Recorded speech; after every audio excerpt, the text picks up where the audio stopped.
everyone. My name is Emily Ramshaw, and I'm the co-founder and CEO of the 19th. On behalf of the Texas Tribune, I am so delighted to welcome you to the 2022 Texas Tribune Festival and to this, what is sure to be an incredible conversation with Jen Psaki.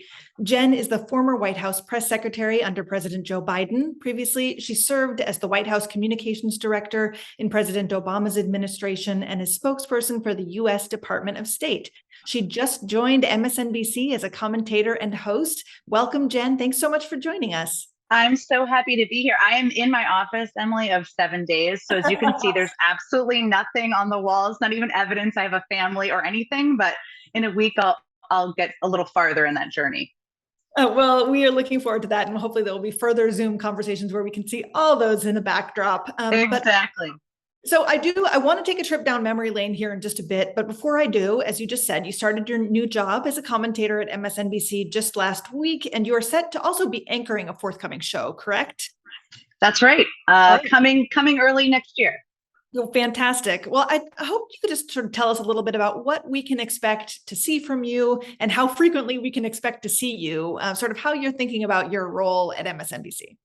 Sure. So over the next couple of months, I think people can expect to see me doing political analysis on a range of platforms and a range of shows, and also speaking to what's happening in Washington. And I hope what I can do is peel the curtain back a little bit, speak in understandable and accessible English. That's always the goal, and really highlight for people what's actually happening here. What are the big decisions that are being made?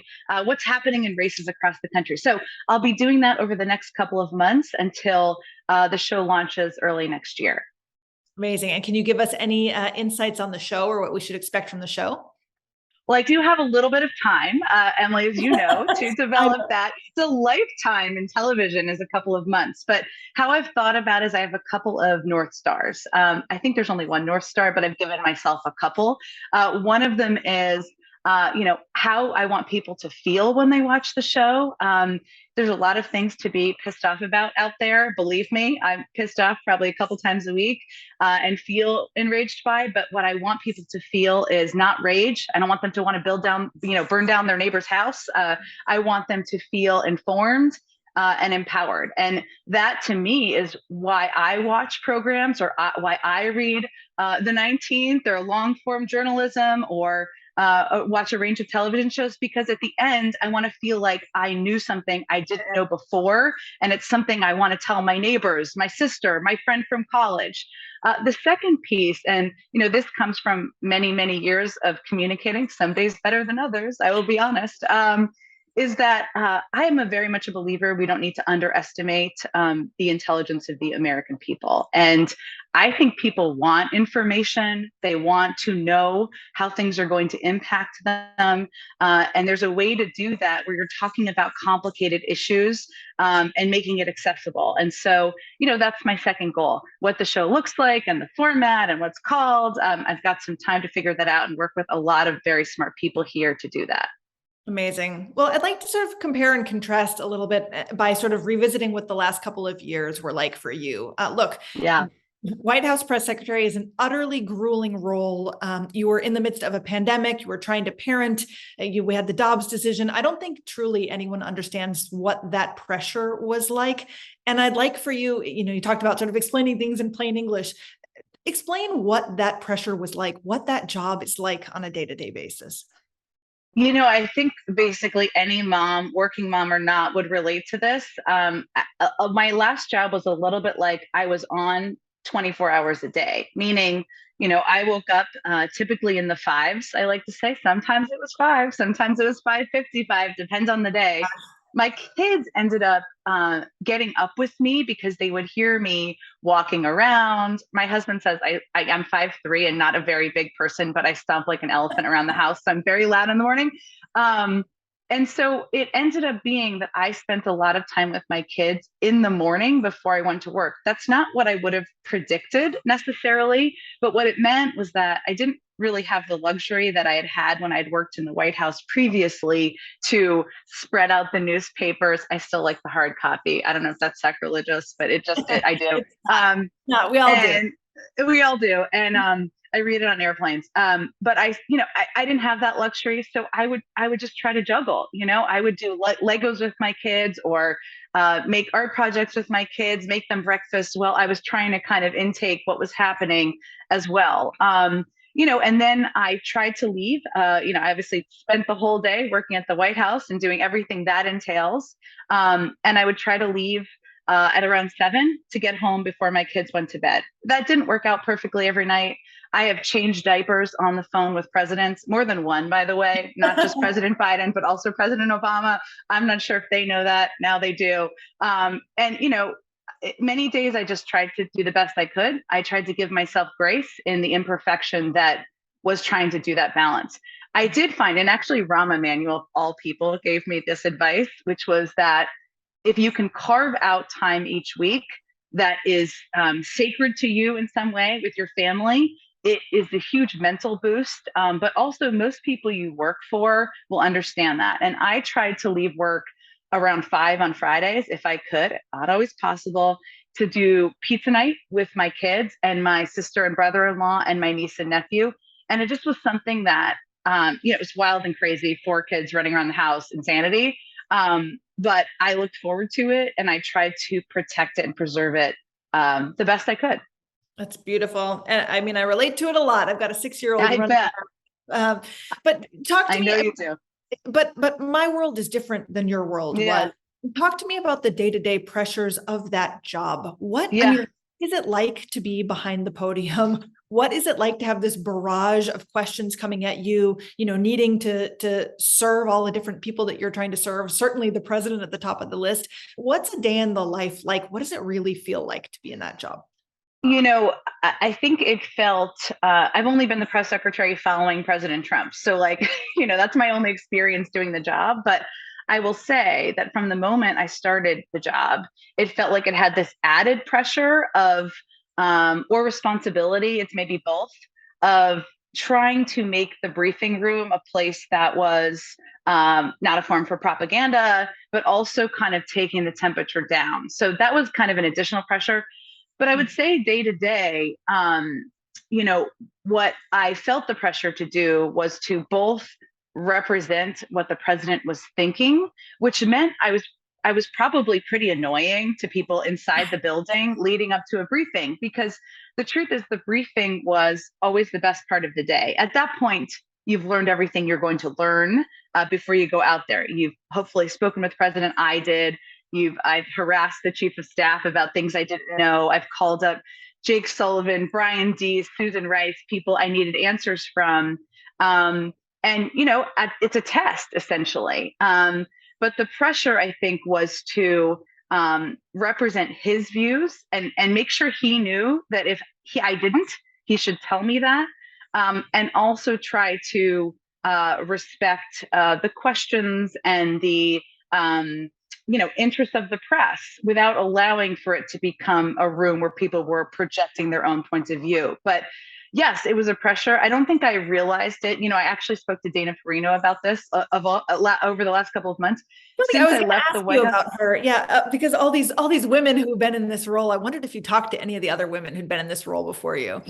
Yeah, I did. I spoke with Dee Dee Myers and also Dana Perino in advance of the job. And I've also seen them since I left the job. And there is just a unique, to state the obvious, pressure of being a woman in a very public role. Now, obviously, people who are running for office, that's a whole different level. But what prepared me well for this, well, on Dana Perino first, what she said is when she left the White House, she had kind of different ailments that didn't hit her until after. And when I was leaving the White House, it's sort of like the stress starts to leave your body. And all of a sudden, my shoulders were hurting and my elbow. And so I don't know if there's a connection, but I will say that, when I was at the State Department, which is a job that I did back in the Obama administration, I was an early-ish target of the Russian propaganda machine. And a lot of what they did was target things that were, me as a woman, what I wore, what my hair looked like when I was pregnant. I fractured some bones in my foot and was wearing a boot, and they made that a conspiracy. It was really, and also they made it projected, or they painted me as somebody who didn't know what I was talking about. That is something that they would do to a woman, I think far less likely to a man, or that's not how they typically go after men. That was an incredibly difficult experience for me. It actually took an older, grizzled male former Moscow bureau chief to say to me, it's a badge of honor that they're going after you.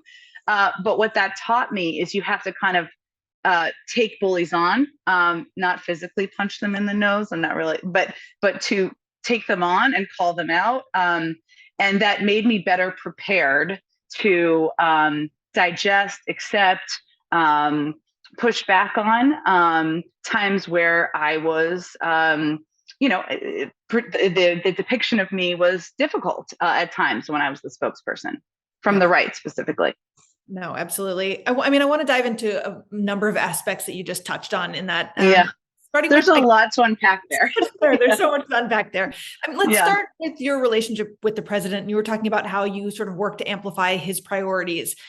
What was your relationship like? Sort of what was the give and take like? And how did that allow you to influence in any way what he prioritized? Like, how big of a seat at that table did you have?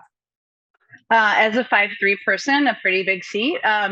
I would say that one of the things I realized, I'm 43. And when I worked for President Obama, I was in my late 20s and early 30s. And, I knew a lot of the things I know now, and always felt I was irritated when people didn't think I did.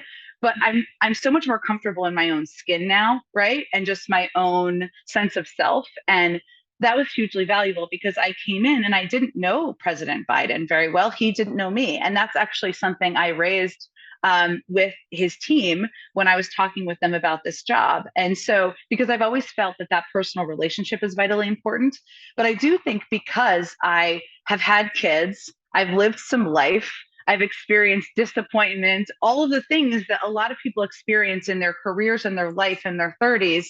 I was a bit more secure in myself, which made it easier for me to say to the president, I said to him early, well, first, when I spoke with him about the job, Dr. Biden was there as well. She is just fierce and awesome and direct in a way that I'd say a lot of women are that I know. And she said, please always be direct and honest with us and tell us when something is happening. And what that means when you're working for somebody is when a bad story is coming, when something they're going to say is not going to fly well publicly.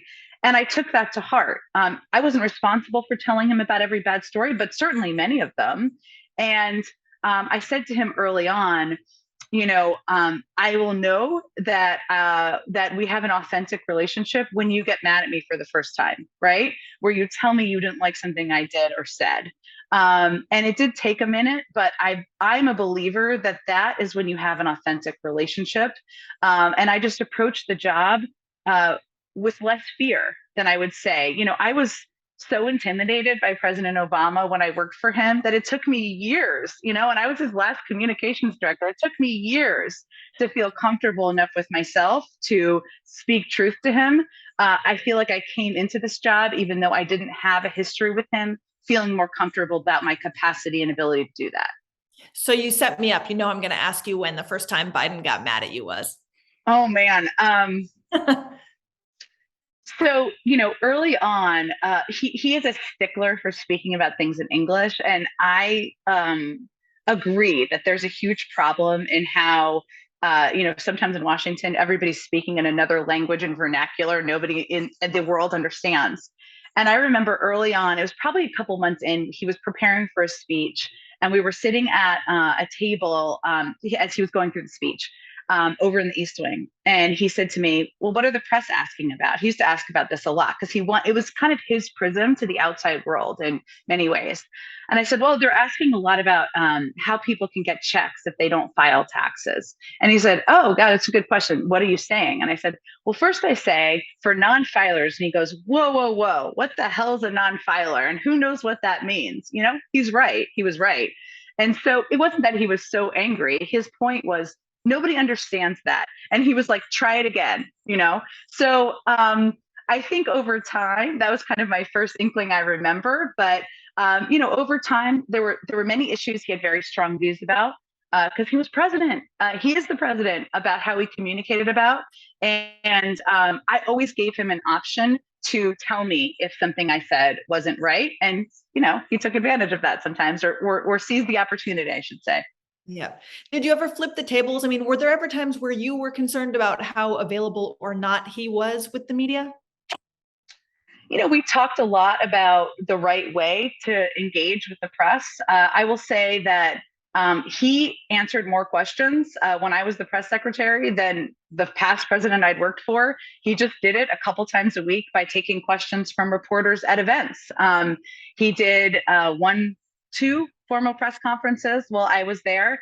And I certainly understand as a human being and somebody who's worked in government and in communications, the desire and the push of the White House press corps to have more press conferences. That's their right to do. They would like to have a press conference every day if that was possible. But I do think it's a little bit of a silly argument that if he answers questions multiple times a week, 3 or 4 at a time, that he's not available, because that is being available to the White House press corps. You described really liking the press briefing, like it was your quiz, basically. You'd done your homework day long and then you get up there.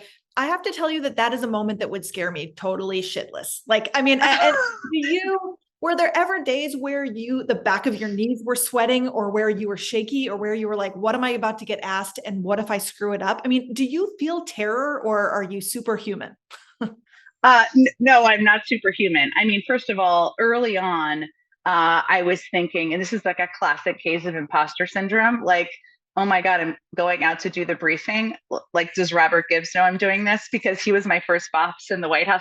Brian Deese and I actually did a briefing together, and we laughed about whether we should tell Gibbs and Larry Summers, who were our early bosses, we were going to do this. And there were days, because I've been doing this long enough, I know when it's going to be a bruiser of a day out there in the briefing room, right? And reporters are going to ask you the same question 9 times, 10 times, 15 times. That's their job, right? I would sometimes joke, I don't know if you're a Ted Lasso fan. It is a show that basically got me through the pandemic. But Rebecca, the owner of the team, who I love her character, there's one episode, I think in the first season, where she does this thing where she makes herself a tree, and she kind of just makes herself larger. I used to do that all the time before the briefing, because I just needed to kind of reset and take a breath, that I was going to go out there, and I would sometimes I would do that. And then I would joke to my team, it's going to be a bruiser, and that. So there were days where I knew that sometimes the press corps and their line of questioning is ahead of where the policy process is. And you just aren't going to have a lot to say. Sometimes things are sensitive because there's negotiations. There are days where you're not going to have a lot to say. Those are not the best days. The best days are when, you call, as I said, I kind of used to harass the policy people. You call them up, they explain something, and you say, oh my God, I know how to explain GDP. Let me out there. I'm ready to go explain it. Those were the best days, but every day is not like that. And you kind of knew that. Yeah. Well, let's talk about a day that was a really hard day for a lot of women in this country. If I recall correctly, the Dobbs decision landed in among your final weeks on the job, right? I was there the night that the story broke in Politico, and it was one of my last weeks in the White House. But I remember the story breaking late at night, and we had to figure out what, if anything, we were going to say that night, because it wasn't the confirmed ruling. It was a leaked story that, of course, turned out to be entirely accurate. And I think, the reporting in that case was amazing, historic in many ways. But as a White House, you're really thinking about, the responsibility of not weighing in on a decision that hasn't yet been made by the Supreme Court. And there's not a lot of precedent for it. So in that night, we were figuring that out. And then in the days that followed, what we considered was how to communicate to the public the range of options we had at our disposal without overpromising what could be done if this ruling were to be made. So we talked a lot about the response in Texas to SB 8. We talked about and tried to really refocus the attention not on who leaked it or how the leak happened, the whodunit of it all, but really what the impact would be of a decision if that decision were to be made. Now, the strange thing in my experience is I left the White House. My last day was about 10 days after this leak. And so I was not there when the final decision came through. But I remember speaking with the president and with people internally about how we could not only garner all the resources internally, which a lot of the policy experts were very focused on, but also convey what was possible, what we could do, his commitment to protecting a woman's right to choose, a woman's right to have access to an abortion, and also his own view that this was connected to many decisions in the past, including Griswold versus Connecticut, that was a ruling related to women's right to have access to contraception and privacy. And we talked a lot about that too, to send a message that this could be a slippery slope. So that was what we did at the time, but not being there when the decision was made, it was sort of, I didn't know this, but I left sort of right in the middle of the early stages of what turned out to be an enormous historic ruling, a bad one, but also a real moment, a pivotal moment for women in this country, and one that is going to play out, of course, this November. Yep. I want to ask what it was like for you in many news cycles. You talked about this a little bit, to sort of become part of the story, the soccer bombs, the sort of, viral videos, the memes, that you were a pop culture icon for the left in many ways. And that you obviously have mentioned what your relationship was like with the right. What was it like to not just be a spokesperson, but to be sort of the human at the center of some of these storylines? Well, I'm very honored by that description. I'm going to save it for when my daughter is a teenager and tell her. I think that I started this job, the press secretary job, in the middle of COVID, and early on in COVID, however you want to describe the timeline. And I didn't even leave the White House at work for the first couple of months. Things were just so intense. We were all wearing masks or 2 masks. And the briefing room is very small. So I really just tried every day. I had kind of had this very narrow focus of trying to go out there every day and both present new, accurate information, try to make things more clear to the public about what was happening with policy issues, reset things in terms of the temperature in the briefing room, and also push back against propaganda. I really wasn't thinking about anything more beyond that. And I went to April or May of 2021. I threw the first pitch at the Nationals game, which is its own funny story. My husband said to me, "You'll be fine." I said, I don't know if I've ever thrown a baseball. I mean, probably at some point. So anyway, I was thinking of like what I would do if I ended up with a Dr. Fauci like pitch. I kind of mapped out all the communications options. But at this game, I had people loudly booing me, and I had people cheering me. I had this older white man, if I'm being honest. I don't know why I whispered that, but following me around, saying shame, shame. My husband was like, and I was like, just calm down. However, the people who worked at it was near where we were just getting a drink, and the people who worked there were like, hang in there. And I was like, that's where I want to be, with the people who are selling the beer versus the like old rich guy. I'm in a better place. That was my first exposure, if that makes sense, in a public way. I just, nobody was going out socially. I wasn't really leaving the White House, but I really tried to just stay focused on what my job was every single day. Nothing much beyond that. Yeah. Well, let's pivot to talk about your new job. I'd love to sort of talk a little bit about how you think about the responsibility of the media in this moment. We hear a lot in media about the sort of echo chamber effect, and, people consume the news that they feel like already is amplifying their existing point of view. How do you think about your responsibility in this space? And again, we think about this every day, that the chance that you might contribute to an echo chamber effect.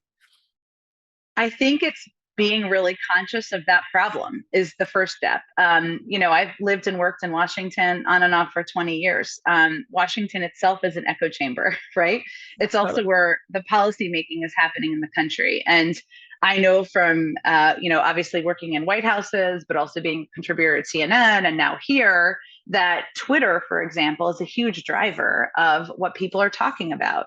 It's the biggest audience is media, frankly, of Twitter, but only 20% of the country is on Twitter. It's very white. It's very coastal. I am white. I live on the coast, but you need to be conscious of that.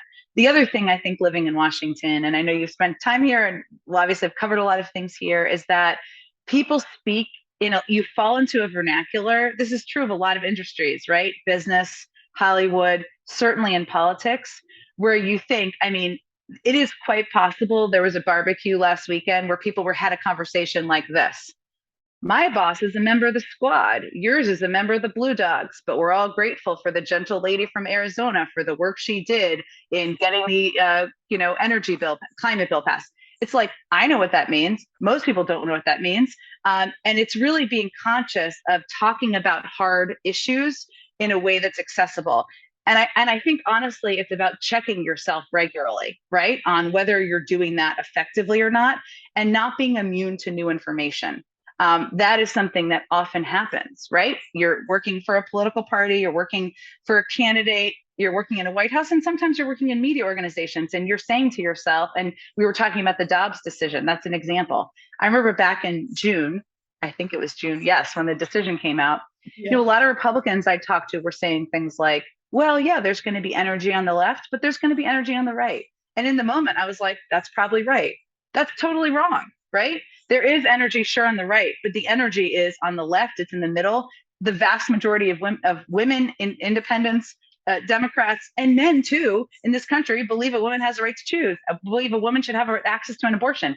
And so, it's about also adjusting when circumstances change and listening to a range of voices. But I do think it requires being very conscious of that ease and falling into vernacular and also falling into the echo chambers.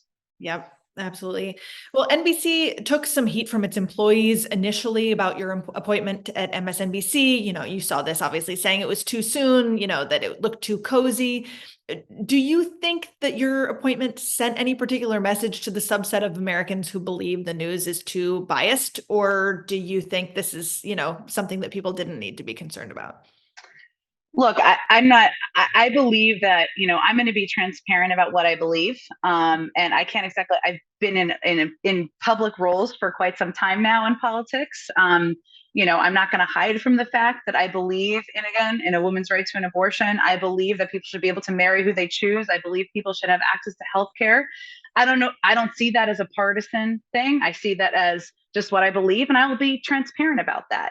I also think that the most compelling media that I listen to or engage in or care about, and I think this is true for a lot of my friends and family, are again people who teach you something you don't know and help you see a different perspective. And my goal is to do all the homework, and try to dig into issues so that I can explain them in accessible ways.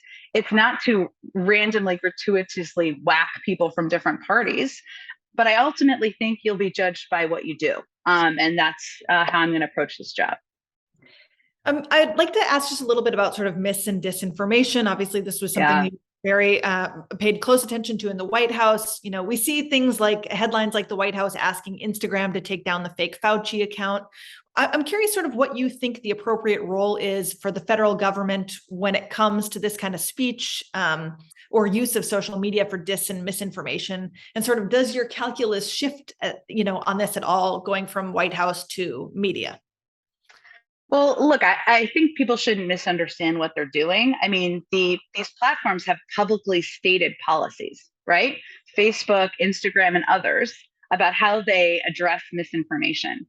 The problem is that they don't always implement them as they should.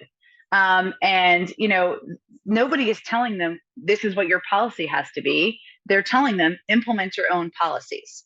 I will also say that, disinformation, I've spent a lot of time working in local politics and working for party committees and things like that. As you know, if there is a campaign ad running on a local television station that is false, the other opposing campaign will fight to get it taken off the air. And if it's false, it will get taken off the air. So why should social media platforms get to live by a different set of rules, especially when things are damaging? That's the fundamental here. One of the biggest rumors that was spreading when I was at the White House was that vaccines caused infertility in young people. Now, I'm a mother of a 7-year-old. If that were true, I would not get her vaccinated. It is not true. This information travels so rapidly that things like that are damaging to the health of the public. And that's where I think we may be overcomplicating the simple here. I very much believe in people's right to speak publicly, to speak freely. I believe in the role of the press. Believe me, part of my objective was to kind of resettle and kind of show the value of that that's part of democracy working. But I also don't think that letting dangerous, harmful rumors fly on social media platforms is responsible. And I think both can be true. Yeah. I want to ask just a little bit about your relationship with the press corps, what it was like sort of being in the trenches with all these folks, and whether that relationship shifts now that you are, going from that side to media. Can you talk a little bit about sort of the give and take or the behind the scenes? I mean, obviously there were folks who maybe played it a little safe, and there were folks you certainly tangled with. Yeah. I would say that I don't think you could be the White House press secretary effectively, regardless of your party, if you didn't have a respect for the role of the press and the role of the media. That doesn't mean every day you liked what they asked or how they asked the same question 19 times approximately some days. Didn't mean Sorry you about like that. Yeah. No, it didn't mean that they always liked my answers or they always liked the answers of the press secretary. That sometimes is important for the public to understand that actually that back and forth, the pushing of the press corps and the reporters, their job is to hold government accountable. That is an important part of democracy. And standing up there at the briefing every day is the effort by the White House to respond to that and to be accessible to that, And this White House, and I've done another podium job, obviously the State Department has 3 briefings a day, so many background briefings. Sometimes reporters privately complain about the number of briefings because there are so many to keep track of. That is democracy working. And I think that's important for people to understand, including in the back and forth. At the same time, I think that what happened in the prior administration was obviously they were a little fast and loose with the facts from the podium, but also it was a forum for speechifying from both sides and speechifying from the press room and speechifying from the podium. That's not the purpose. And I think resetting was making clear that, you can have whatever view you want. It's a free country on the right of a woman to have an abortion. You cannot spend 5 minutes projecting that view in the briefing room. That is not a good use of time.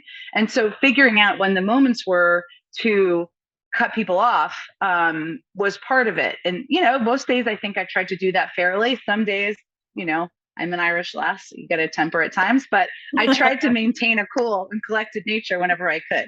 That's amazing. Well, we're running short on time, though. The one last big question I want to ask you is just sort of, we talked a little bit about the downsides of being a woman in this role, right? And the risks and the way that you face attacks, whether it's over your appearance or your dialect or anything else. Yeah. Talk about the benefits. After a very long history of mostly men in the White House press secretary role, I believe the last 5 have been women. And what do you think it is about being a woman that set you up to do a great job in this role? I think a big part of it for me was my perspective on being a mom. When I was pregnant with my daughter, I went back to the White House as the communications director. That's a whole other story for another conversation. But and I was kind of like many women who have children, I didn't know how it would impact. I thought it would make it harder. And actually, I found it made me better because I was living and experiencing a lot of the things that people were asking about.